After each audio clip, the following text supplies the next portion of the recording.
آج یہ بائبل کی کتابیں لوگوں کے سامنے آتی ہیں.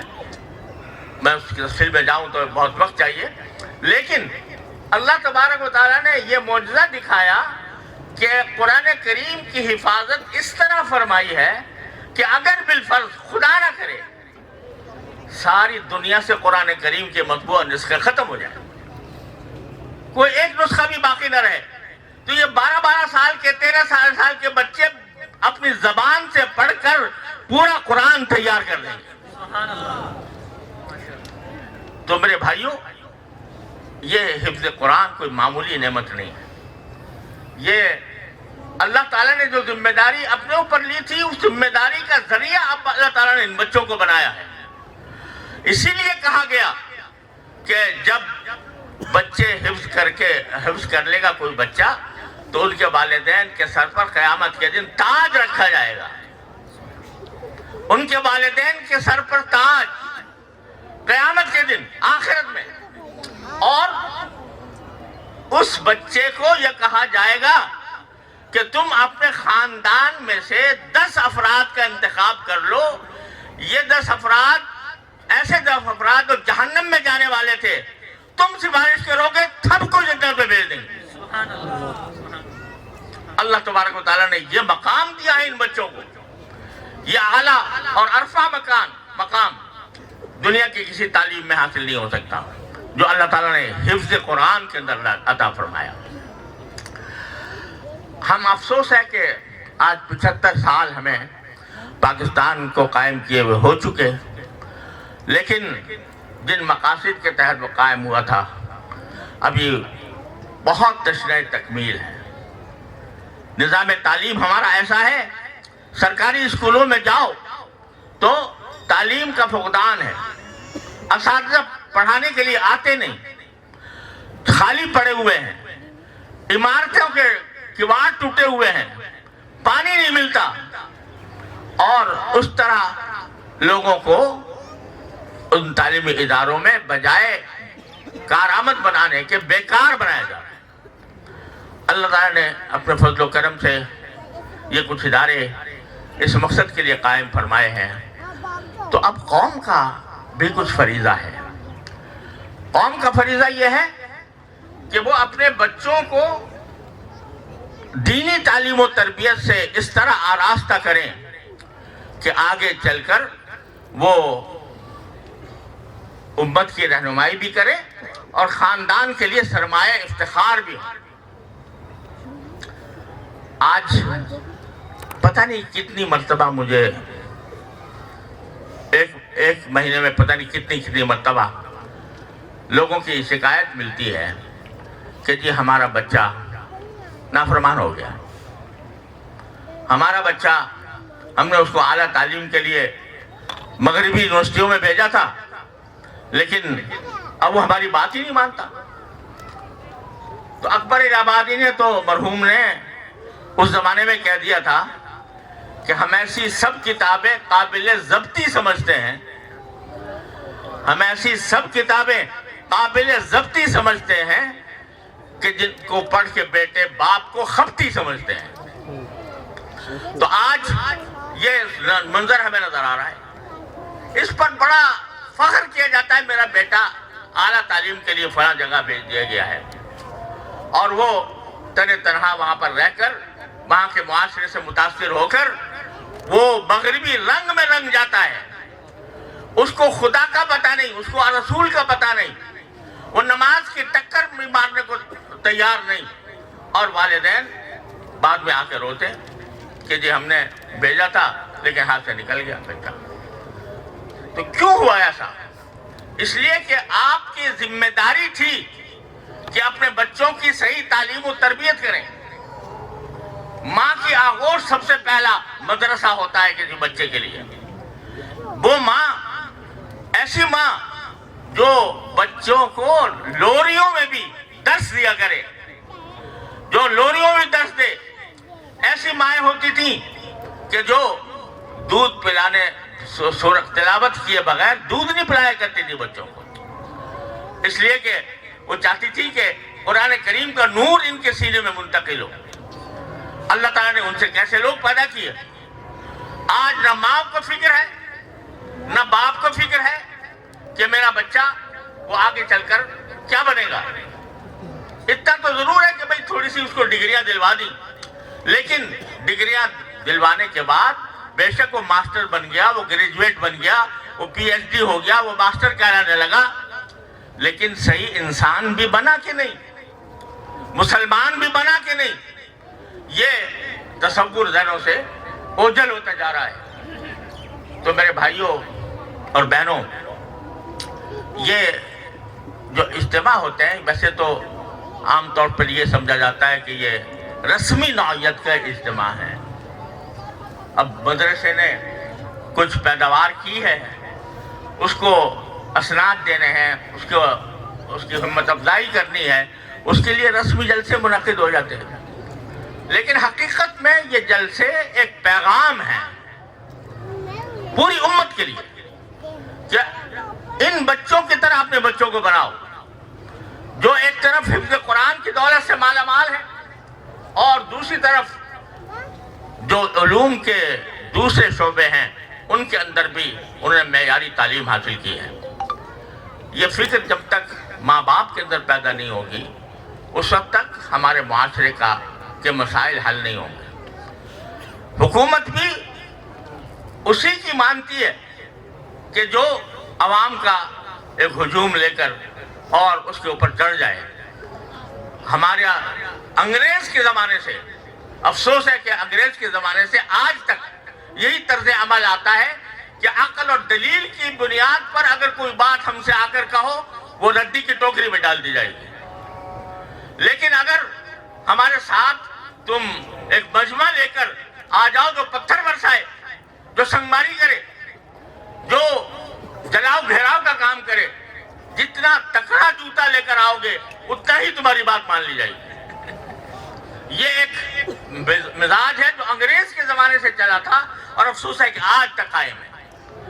ہم آج جب اپنے دینی مدارس کے بارے میں کوئی یہ نہیں کہتے بھائی ہمیں پیسے دے دو ہمارے دینی مدارس کے چلانے کے لیے، ہم یہ نہیں کہتے کہ ہمارے دینی مدارس کو کوئی امداد دے دو.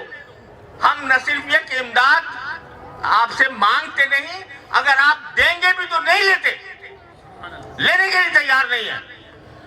صرف اتنی بات ہے کہ بھئی ہمیں رجسٹریشن کرا دو ایسے کہ جس کے بعد ہماری آزادی اور خود مختاری برقرار رہے.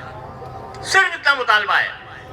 لیکن یہ مطالبہ مولانا حنیف جالندری پوری تاریخ ہے اس بات کی کہ کون سے سن سے یہ گفتگو آپ کی چلتی رہی ہے؟ 1980 سے بیٹھتے ہیں، معقولیت سے بات کرتے ہیں، دلائل دیتے ہیں، کوئی اعتراض ہوتا ہے تو اس کا جواب دیتے ہیں، معقولیت کے ساتھ سمجھانے کی کوشش کرتے ہیں. لیکن مسئلہ آج بھی 1980 سے لے کر 2022 میں وہی کر رہا ہے. یہ ذہنیت جب تک حکومت اپنی تبدیل نہیں کرے گی کہ وہ ڈنڈے کے بجائے عقل اور دلیل کی قوت کو مانے تو اس وقت تک ہمارے حالات اچھے نہیں ہو سکتے.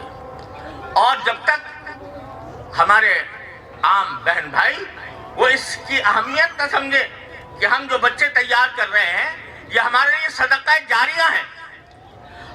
اگر یہ بچہ نیک بن گیا، اچھے اخلاق اور اچھے کردار والا بن گیا، اچھا علم رکھنے والا بن گیا تو یہ میرے لیے آخرت میں صدقہ جاریہ ہوگا. جب تک یہ زندہ رہے گا اور جب تک اس کا کوئی مفید کام دنیا کے سامنے آئے گا اس کا ثواب مجھے ملتا رہے گا. اگر میں ایک ایسی اولاد چھوڑ کر جا رہا ہوں جو بے دین ہے، جو ملحد ہے، جو سیکولر نظریات کی حامل ہے تو اس کا بال بھی میری گردن پر ہے کہ میں نے اس کی تربیت صحیح طریقے سے انجام دینے کی کوشش نہیں کی. تو میرے بھائیوں اور بہنوں اور دوستوں، اس موقع پر ماشاءاللہ بڑا سحر انگیز قسم کا مظاہرہ آپ نے دیکھا کہ کس طرح اس ادارے نے ماشاءاللہ ترقی کی اور اتنی بڑی جماعت دوسرے مضامین کی اعلیٰ تعلیم کے ساتھ ان کی تکمیل کرا دی. تو ہر مسلمان کا فریضہ ہے کہ وہ اس جیسے اداروں میں چندے کی بات، چندہ تو اللہ تعالیٰ دیتا ہے، چندے کی اپیل ہم نے آج تک نہیں کبھی کی.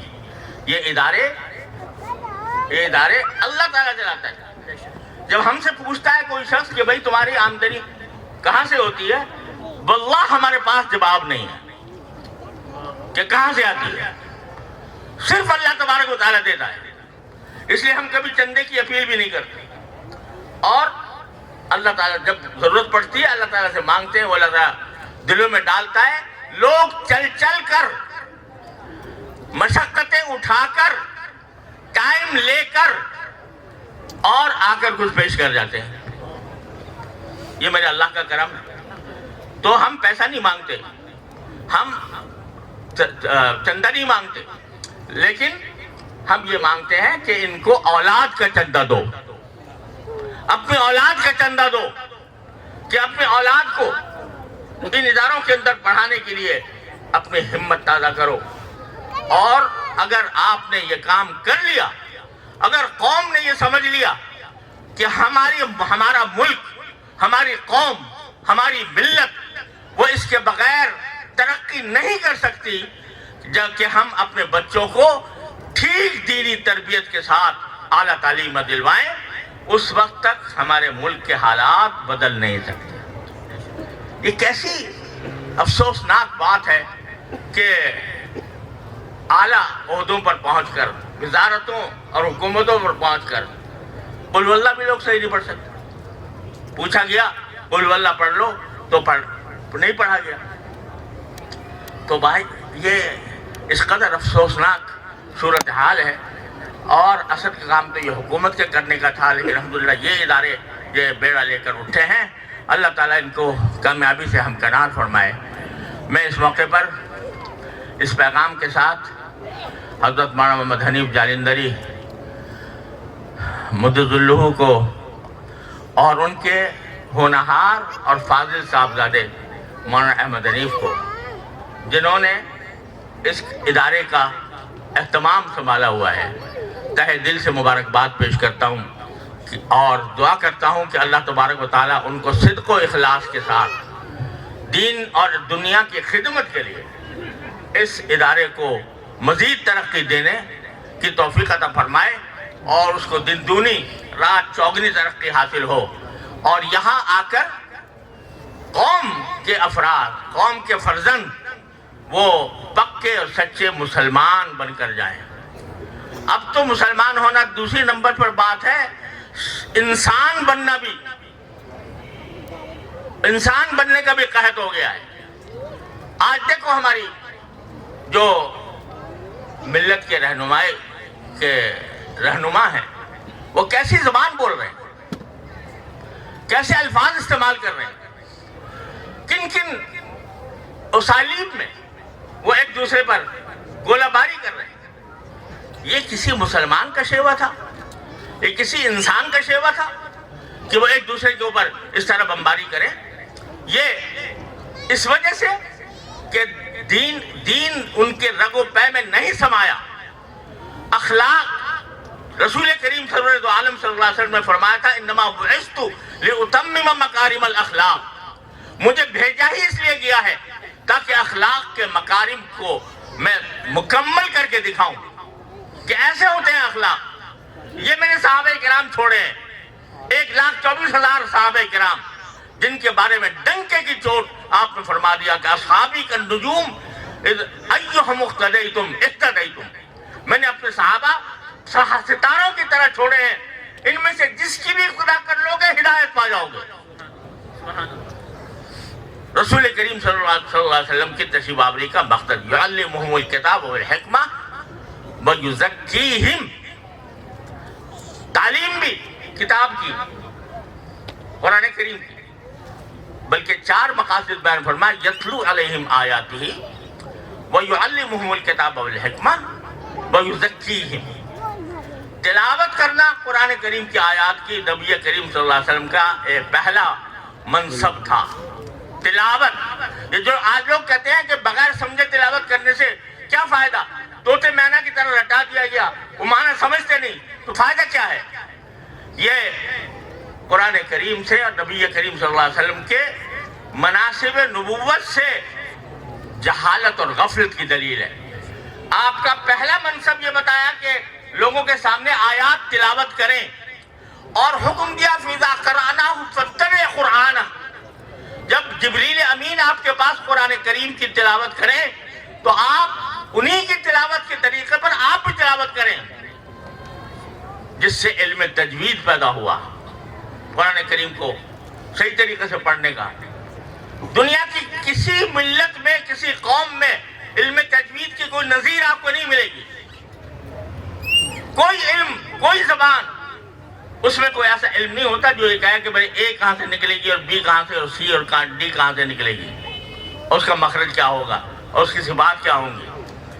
یہ اللہ تعالیٰ نے قرآن کریم کی حفاظت کے لیے اور فَاتَّبِعْ قُرْآنَهُ کی تعمیر کے لیے علم تجوید کی بنیاد ڈالی، جس سے کہ آج الحمدللہ قرآن کریم صحیح پڑھا جاتا ہے۔ یہ بذات خود یہ نعمت ہے، بذات خود ایک نیکی ہے، اور اس کے ایک حرف پڑھنے پر 10 نیکیاں اللہ تبارک و تعالیٰ لکھتے ہیں۔ تو یہ تھا۔ پھر یعلمہم الکتاب الگ، تلاوت الگ، اور کتاب اللہ کی تعلیم الگ، یعنی وہ الگ مقصد ہے، اور کتاب اللہ کی تعلیم یعنی اس کے مضامین کو ذہن نشین کرانا الگ مقصد ہے۔ پھر وہ بھی کافی نہیں، حکمت بھی سکھائی رسول کریم صلی اللہ علیہ وسلم نے، جسے بتا دیا کہ حکمت اور عقل کی عقلی اعتبار سے اگر کسی چیز کا جائزہ لینا ہو تو معیار صرف رسول اللہ صلی اللہ علیہ وسلم کی ذات ہے۔ جو آپ فرمائیں وہ حکمت ہے، کوئی اور فلسفی اگر کوئی اور فلسفہ لے کر آئے وہ حکمت نہیں ہے۔ حکمت وہ ہے جو نبی کریم صلی اللہ علیہ وسلم لے کر تشریف لائے، یعلمہم الکتاب والحکمہ۔ اور پھر اس پر بھی اکتفا نہیں، تلاوت بھی سکھا دی، کتاب اللہ کی تعلیم بھی دے دی، اس کا مطلب بھی سکھا دیا، حکمت کی باتیں بھی سکھا دی۔ یہ بھی کافی نہیں، وَيُزَكِّيهِمْ، اور ان کے اخلاق کو پاک صاف بنائے۔ یہی 4 چیزیں ہیں جو ہمارے مدارس اور اسلامی اسکول جن فرائض کو ادا کر رہے ہیں، وہ الحمدللہ یہ 4 چیزیں ہیں۔ اس کی اہمیت سمجھنے کی ضرورت ہے۔ اللہ تبارک و تعالیٰ اپنے فضل و کرم سے ہمیں صحیح راستے پر رکھے اور ان اداروں کو مزید ترقیات ظاہری اور باطنی عطا فرمائے۔ میرا پیغام ماشاءاللہ جو مسلمان حضرات موجود ہیں ان کے لیے یہی ہے کہ وہ آپ اپنے بچوں کی فکر کریں۔ یا ایھا الذین آمنوا قوا انفسکم واہلیکم نارا، اے ایمان والو اپنے آپ کو بھی جہنم سے بچاؤ، اپنے گھر والوں کو بھی جہنم سے بچاؤ، تمہاری ذمہ داری ہے۔ اور ورنہ اگر تم نے یہ ذمہ داری ادا نہ کی، تم چاہے کتنے پاک باز ہو، تم چاہے کتنے نمازی ہو، صف اول کے پابند ہو، لیکن اگر تمہارا بچہ گمراہ ہو رہا ہے، غلط راستے پر جا رہا ہے، تمہاری گردن پکڑی جائے گی آخرت کے اندر۔ اللہ تعالیٰ اپنے رحمت سے ہم سب کو اپنی یہ ذمہ داریاں ادا کرنے کی توفیق عطا فرمائے۔ میں تہہ دل سے مبارکباد پیش کرتا ہوں حضرت مولانا محمد حنیف جالندری صاحب کو، ان کے ہونہار صاحبزادے فاضل صاحبزادے مولانا احمد حنیف کو، جن کا حسن انتظام ہمیں اس وقت نظر آ رہا ہے۔ اللہ تعالیٰ ان کی عمر میں، علم میں، عمل میں برکتیں عطا فرمائے، اور ان کاموں کے اندر صدق و اخلاص کے ساتھ آگے بڑھتے رہنے کی توفیق عطا فرمائے۔ اور میں تمام اپنے جو حضرات یہاں پر تشریف فرمائے ان سب کا شکر گزار ہوں کہ انہوں نے اس تقریب کو رونق بخشی۔ اللہ تبارک و تعالیٰ ان کو بھی بہترین جزا عطا فرمائے۔ وآخر دعوانا ان الحمدللہ رب العالمین۔ ہاں، مجھ سے ایک آ گیا تھا کہ یہاں پر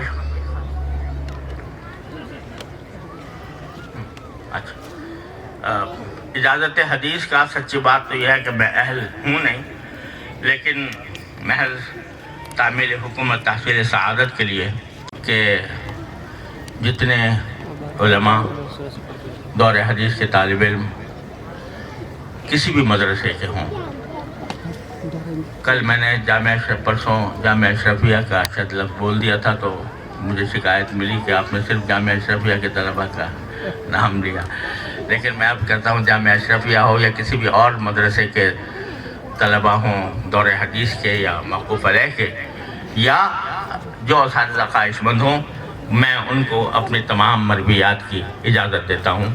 اللہ تعالیٰ اپنے رحمت سے اس کی برکات سے ہم سب کو نوازے۔ وصلی اللہ تعالیٰ علی خیر خلق۔ اللہم صلی وسلم وبارک علی سیدنا مولانا محمد کما صلیت وسلمت وبارکت علی ابراہیم وعلی آل ابراہیم انک حمید مجید۔ ربنا ظلمنا انفسنا وان لم تغفر لنا وترحمنا لنکونن من الخاسرین۔ ربنا آتنا في الدنيا حسنة وفي الآخرة حسنة وقنا عذاب النار۔ اللهم انفعنا بما علمتنا وعلمنا ما ينفعنا۔ اللهم انفعنا بما علمتنا وعلمنا ما ينفعنا۔ یا اللہ یا رحمان یا رحیم یا کریم، اپنے فضل و کرم سے ہمارے تمام گناہوں کو معاف فرما۔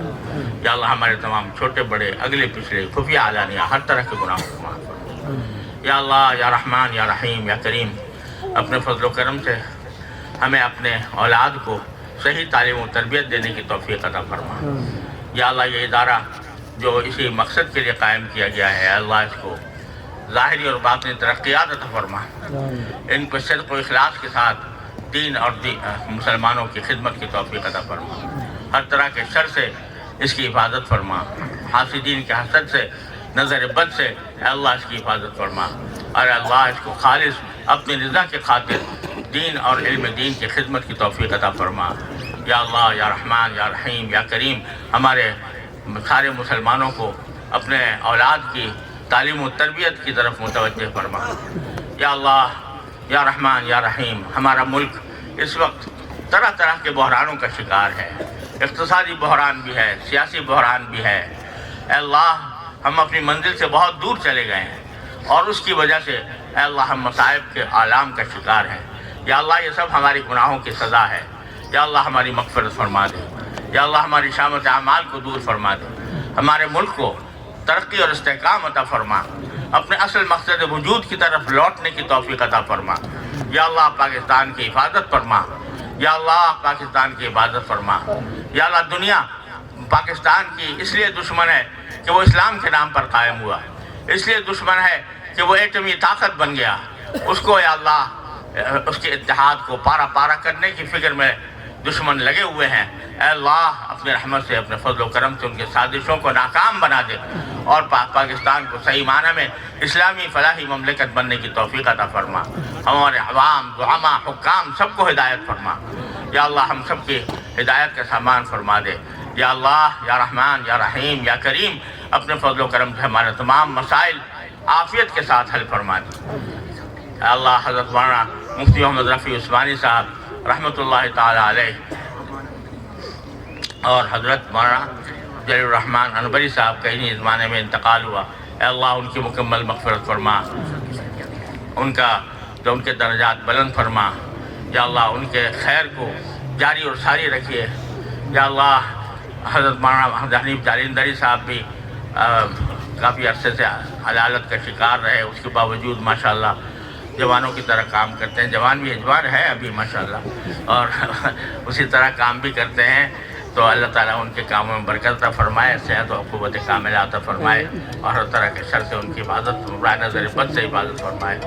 یا اللہ تمام حاضرین اور حاضرات جو اس جلسے میں موجود ہیں، یا اللہ ان سب کی حاجتیں اپنے فضل و کرم سے پوری فرما دے۔ یا اللہ سب کی حاجتیں پوری فرما دے۔ یا اللہ ہم میں جو بیمار ہیں انہیں شفا کامل و عاجل عطا فرما۔ یا اللہ جو تنگ دست ہیں ان کے تنگ دستی کو دور فرما، جو مقروض ہیں ان کے قرضوں کی ادائیگی کا سامان فرما، جو بے روزگار ہیں ان کو حلال واسع روزگار عطا فرما۔ یا اللہ اور جو کسی اور طرح پریشان ہیں، یا اللہ ان کی پریشانیوں کو دور فرما دے۔ صلی اللہ تعالیٰ علیہ وسلم۔